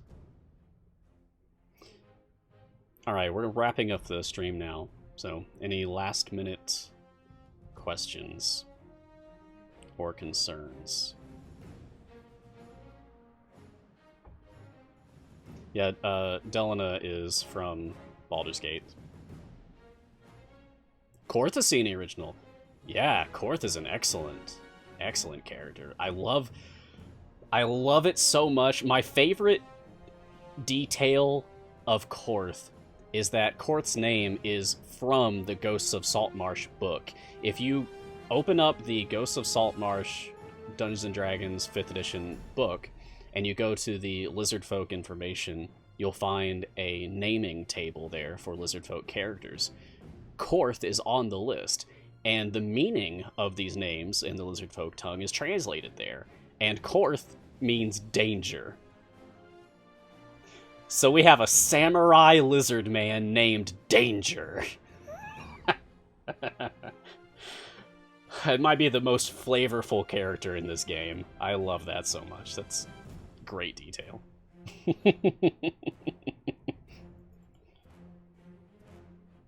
And maybe it makes more sense now why so many of Korth's things might say like to look strong or means danger or something, because he means danger. His name is Danger. Yeah, Danger is my middle name. Danger is his entire name. It's even more intimidating. Okay, well, we're pretty much done here. So, best of luck to everyone with your Grand Revel event. Get yourself a Birdsong, get yourself a Paulton, get yourself a Havilar, and I might recommend focusing on Havilar if I had to pick one out of the three, by the way. But this was a lot of fun, and I look forward to talking to you all again next week. Thank you for joining me on this episode of Mars Guiding Hand. Hope to see you all next time. Until then, look sharp. Cheers.